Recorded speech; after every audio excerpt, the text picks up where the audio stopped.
জীবনে বিপদ না আসলে কিন্তু আপনি আপনার আশেপাশের মানুষগুলো কখনোই চিনতে পারবেন না। কে আপনার আপনজন আর কে আপনার প্রিয়জন, কে আপনার দূরের মানুষ।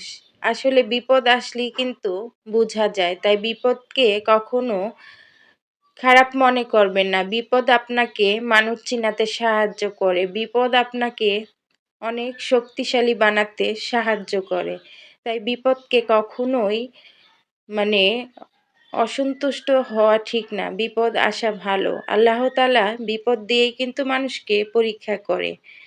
তো আসলে জীবনে আমরা হয়তো অনেকে অনেক রকমের বিপদে পড়ি।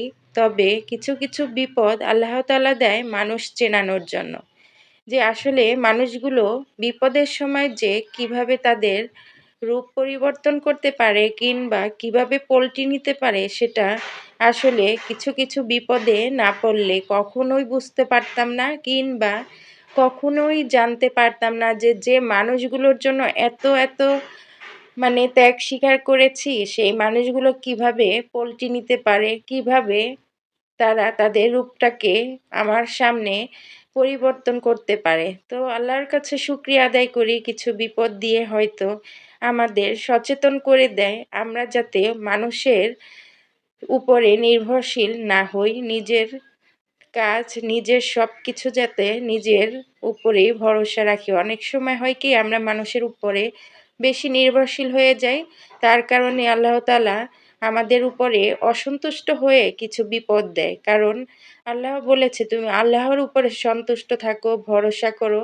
কিন্তু আমরা তা করি না। আমরা কি করি জানেন? মানুষের উপরে সন্তুষ্ট হয়ে যাই, মানুষের উপরে ভরসা করতে শুরু করি। সেই কারণেই আল্লাহ হয়তো অনেক অনেক বিপদ দিয়ে আমাদের সবকিছু দেখিয়ে দেয় যে পৃথিবীতে আল্লাহ চাইলে সবকিছুই পরিবর্তন করে দিতে পারে। এই হলো। তবে আল্লাহর কাছে লাখ লাখ শুকরিয়া আদায় করি যে আল্লাহ তাআলা অল্প সময়ের জন্য হলেও আমাদের সেই পরীক্ষায় উত্তীর্ণ করে আমাদেরকে বুঝিয়ে দেয়। তো যাই হোক, আসলে কথা বলতে বলতে কিন্তু করল্লা ভাজিটাও করে ফেলেছি। এদিকে আমি ফুলকপি, আলু এবং টমেটো দিয়ে টাটকিনি মাছ রান্না করব। সেই মাছটাকেও কিন্তু ভেজে নিয়েছি। এবার কিন্তু আমি এই যে তরকারিটা ভালো করে কষিয়ে নিব। আর তরকারিটা বিশ্বাস করবেন না, এত মজা হয়েছিল খেতে, খুবই ভালো লেগেছে।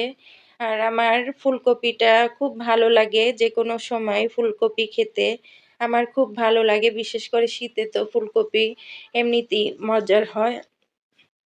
তো এখানে কিন্তু ঝোল দিয়ে তারপর মাছগুলো দিয়ে আমি ভালো করে ঢেকে দিয়ে দিব। আর হলো গিয়ে এটাকে ভালো করে রান্না করব। তো এতক্ষণ আপনাদের সাথে অনেক কথা শেয়ার করলাম, অনেক কথা বললাম। তো যদি আমার ভিডিওটি ভালো লাগে প্লিজ পাশে থাকবেন আর এই বোনটাকে সাপোর্ট করবেন আর অনেক অনেক বেশি দোয়া করবেন আমার জন্য। আর হ্যাঁ, আমার রান্না এবং আমার ভিডিওটা কেমন হয়েছে প্লিজ কমেন্ট করতে ভুলবেন না। তো সবাই ভালো থাকবেন, সুস্থ থাকবেন, আমার জন্য অনেক অনেক দোয়া করবেন। আপনাদের জন্য অনেক অনেক দোয়া এবং শুভকামনা রইল। এখানেই বিদায় নিব। আল্লাহ হাফেজ। আসসালামু আলাইকুম।